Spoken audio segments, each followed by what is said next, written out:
Olá, assinantes do Panorama Farmacêutico, sejam bem-vindos e bem-vindas a mais uma edição do Panorama Talks, nosso programa dedicado ao mercado de medicamentos de especialidades e seus múltiplos desafios, considerando esse mercado tão gigante como o Brasil. E hoje a gente tem a honra de receber a Marcela Junqueira, diretora de acesso ao mercado da AbbVie, norte-americana, que vem encampando um projeto muito interessante no Brasil, focado nessa categoria de medicamentos. E a Marcela vai falar um pouquinho para a gente sobre oportunidades e desafios que a gente sabe que sempre existem nesse país de dimensões continentais. Marcela, obrigado pela presença mais uma vez. Eu que agradeço, Leandro, é uma super oportunidade para nós, profissionais da área de acesso, que vem aí numa crescente, reforçando o compromisso da indústria farmacêutica como um ator importante, né, na melhoria da saúde no nosso país. Então, agradeço mesmo por essa oportunidade. Muito bom. Vamos falar um pouquinho para começo de conversa sobre portfólio, né? Entender um pouco quais são as áreas terapêuticas que a farmacêutica vem enxergando como prioritárias aqui no país e o que a gente pode trazer de novidades aí para esse já, considerando esse exercício de 2025. Perfeito.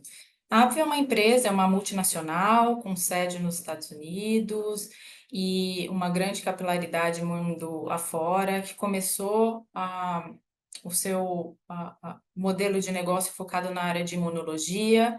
Nessa área, ela expandiu, ela foi além de um único produto, hoje ela tem um portfólio para tratar doenças hematológicas, doenças imunológicas com manifestações clínicas em pele e também no universo de doença inflamatória intestinal. Além disso, nós temos também um portfólio crescente na área de hematologia. Vamos entrar a partir do próximo ano na oncologia e temos também uma área de especialidades que concentra aí doenças, tratamento para doenças neurodegenerativas, né? E também oftalmologia, né? Um portfólio bastante vasto para tratamento de doenças oftalmológicas que vem do advento da aquisição da Allergan, que também era uma outra farmacêutica, e através de uma aquisição por parte da AVE, nós seguimos investindo nesse segmento de oftalmologia. Então, são 3 unidades de negócio principais, com um portfólio bastante amplo e crescente na nossa organização. Isso vai muito em linha também, Leandro, com o movimento e foco de políticas públicas, né, para doenças, principalmente na imunologia e na oncologia, que são doenças que, infelizmente, acabam acometendo grande parte da nossa população. Muito bom, muito legal. O portfólio realmente muito vasto, né? E naturalmente exige uma política de acesso, uma estratégia muito bem concebida, né? Agora, entender um Sim. pouquinho, né? Falando um pouco da tua área e de como ela está estruturada, né? Vocês têm conexões tanto com o poder público como também com o canal privado via pagadores institucionais. Como funciona essa interação da AbbVie com o mercado de modo geral? Exatamente. Acho que é importante, né, a gente reforçar aqui um pouco da estrutura de mercado, né, dos canais que a gente tem no Brasil, que basicamente se apoiam, como você bem mesmo trouxe, em canal público e privado, né? O público basicamente comporta tudo que diz respeito a políticas de saúde para o SUS, né, o nosso Sistema Único de Saúde, e o mercado privado, ele se compõe através de provedores de saúde e operadoras de saúde, além de todo um organismo, né, concentrado em hospitais, clínicas especializadas para atender os pacientes que buscam, através das operadoras de saúde no sistema privado, uma suplementação, né, da saúde, se a gente comparar com o sistema público. Né? E a AbbVie, ela também se espelha, né, nessa organização do nosso sistema brasileiro para compor a sua estrutura. A área de acesso, né, embora ela tenha um componente comercial, porque no final do dia os sistemas de saúde precisam se sustentar, né? Eles precisam, de certa forma, jogar com um aspecto que muitas vezes pode até ser contraditório quando a gente fala de saúde, que é o aspecto econômico, né?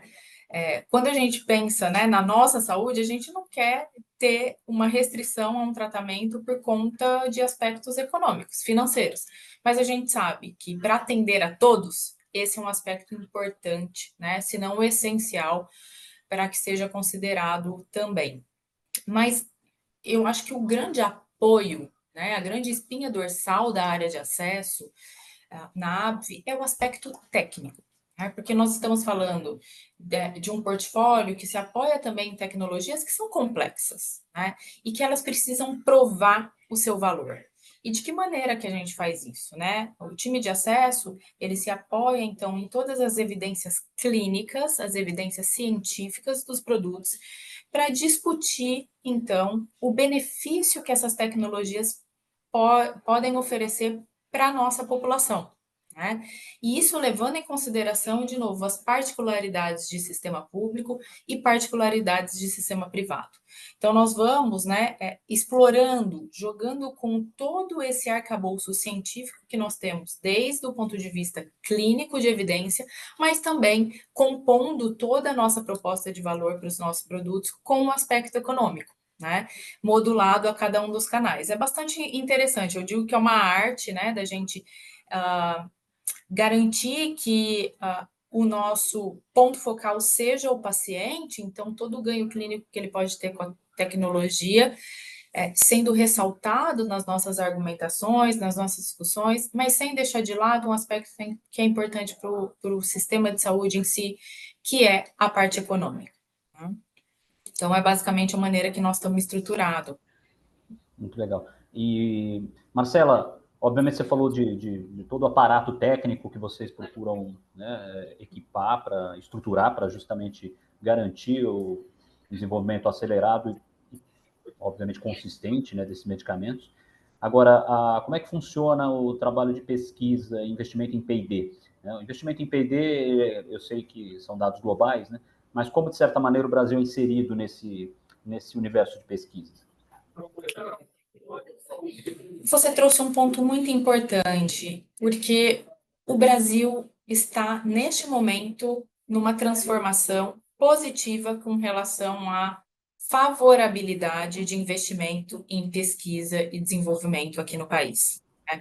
Recentemente, a gente teve uma adequação, uma reformulação da legislação local, favorecendo, então, a vinda, né, essa migração de uma grande concentração que a gente tem de estudos clínicos desenvolvidos tanto nos Estados Unidos como na Europa, agora posicionando o Brasil como um país favorável, né, à pesquisa clínica. Isso não acontecia antes por alguns aspectos até controversos na legislação anterior e principalmente em relação à demora em aprovar um estudo clínico aqui no Brasil. Isso mudou, isso trouxe uma segurança, inclusive, para as indústrias farmacêuticas, né, de que aqueles projetos, aquele nível de investimento que ela estaria disposta a trazer para o país, vai acontecer num tempo pré-estabelecido, né?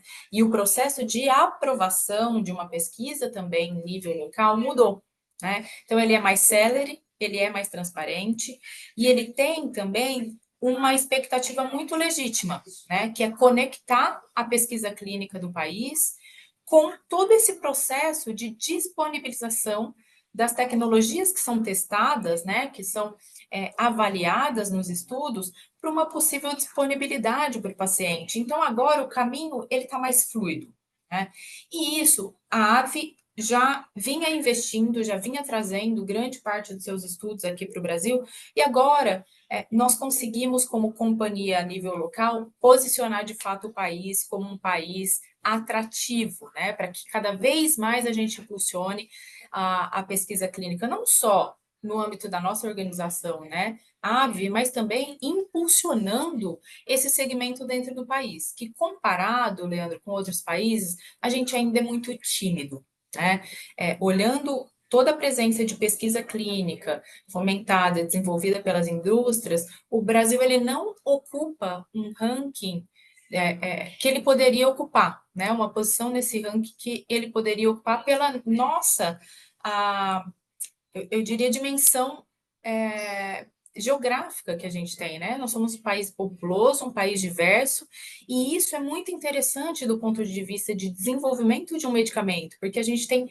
diferentes populações, não só o país, e que pode, né, trazer uma demonstração clara se um medicamento funciona em determinada população versus outra. Então, isso é muito interessante. Nós somos, de fato, um país, né, com as nossas dimensões continentais, que naturalmente é atrativo para o desenvolvimento de uma pesquisa clínica, porque os achados, né, os resultados são robustos e trazem também a possibilidade da gente extrapolar os resultados, né, da população brasileira para outros países, de uma maneira muito mais fidedigna do que a gente, por exemplo, assumir resultados de pesquisa clínica de outros países para a nossa população.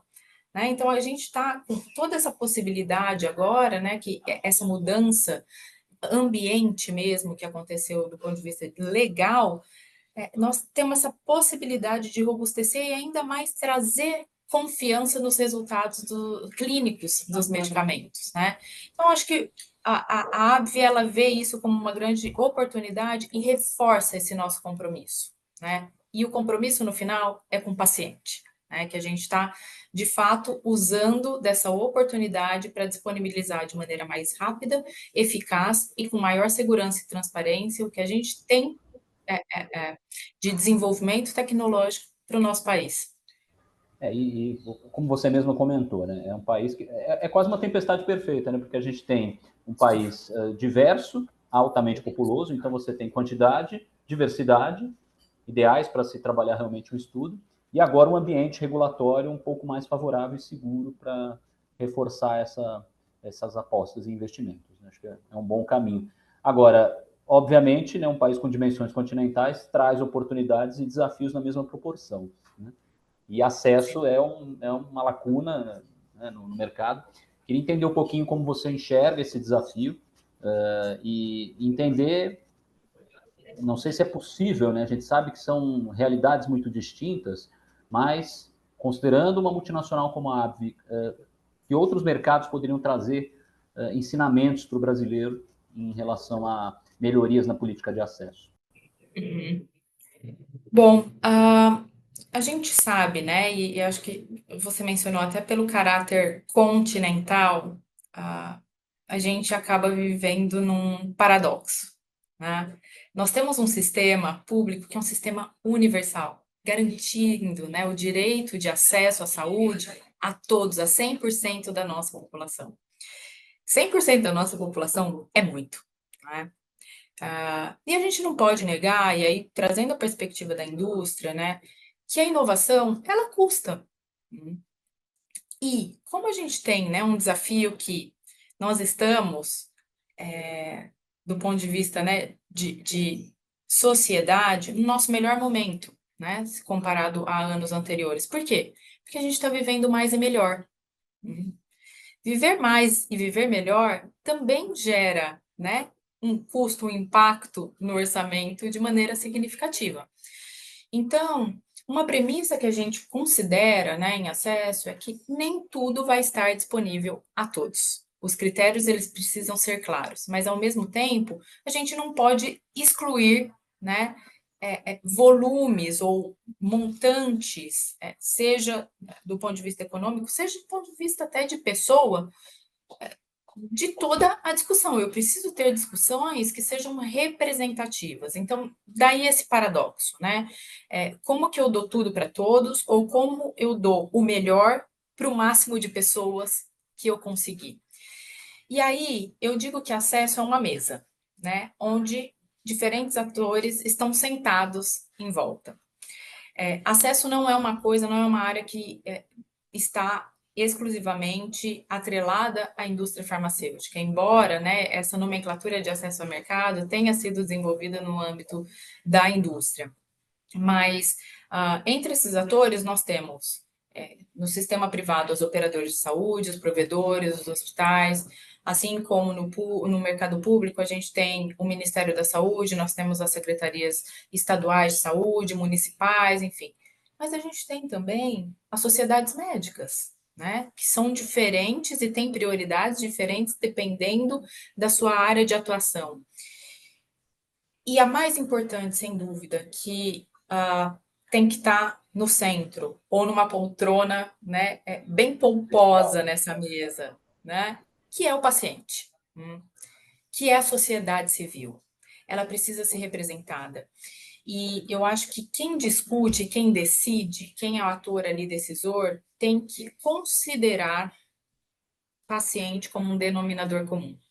Essa, inclusive, a abordagem da ABVE, quando a gente vai para uma discussão de incorporação de uma tecnologia no sistema de saúde, é ter o paciente no centro, né? É o nosso denominador comum. Então, se a gente estiver até numa discussão, né, onde isso vai se distanciando do paciente, a ABVE, ela sempre traz, né, chama a discussão para o que é melhor para o paciente, levando, claro, em consideração tudo que está ao redor. Hoje a gente vive no país um ambiente para discussão de incorporações de tecnologia nos sistemas bastante regulado, né? Então, tudo começa com a aprovação regulatória por parte da Anvisa. Então, a Anvisa vai olhar os requisitos básicos necessários para disponibilizar um medicamento para a população, olhando aspectos principalmente de eficácia clínica e segurança. E aí, num segundo momento, um braço da Anvisa, chamado CMED, que é a Câmara de Medicamentos, ela vai olhar para o processo de precificação. Então, não é a indústria que define o preço de um medicamento, é a CMED, é essa Câmara de Medicamentos que determina qual é o preço que o medicamento vai ter aqui no Brasil. Uma vez definida essa composição do preço, a gente, então, avança com as discussões de reembolso. Reembolso significa incluir um medicamento no sistema, seja sistema público, seja sistema privado. E para cada um dos canais, existe uma câmara, uma comissão também especializada em avaliação de tecnologias em saúde. A gente chama de ATS. E a ATS, ela define também critérios básicos para analisar uma tecnologia.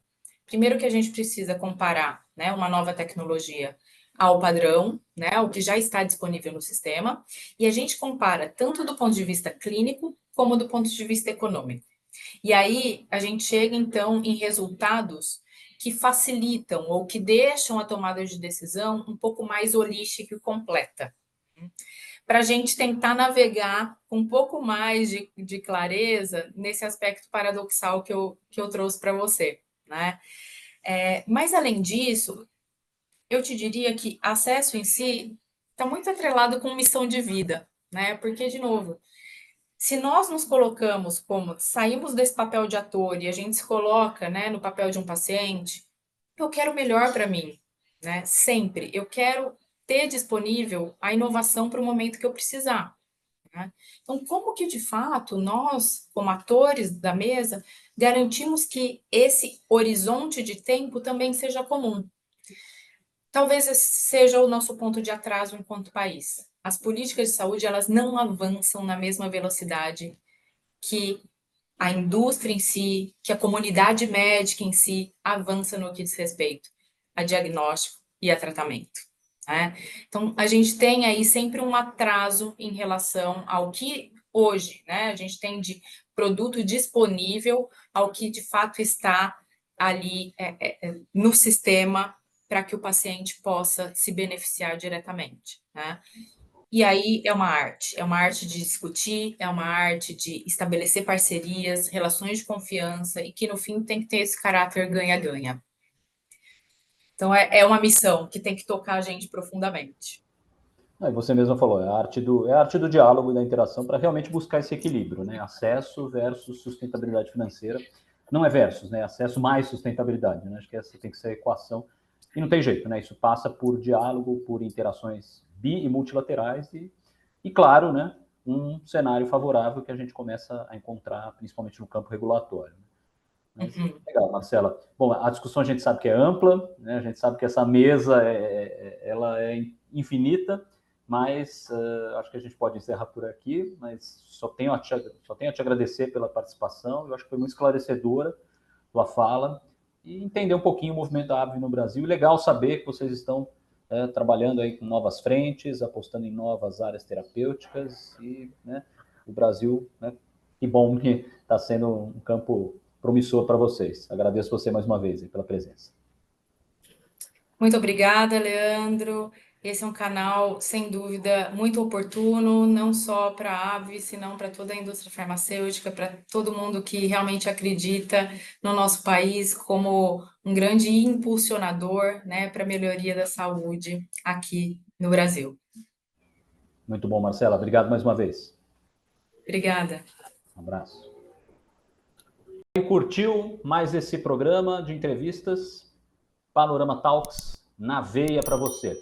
E fica aquela dica, inscreva-se no canal, ative as notificações e não perca nenhuma entrevista especial do Panorama Talks no panoramafarmacêutico.com.br, nas nossas redes sociais e grupos de mensagem.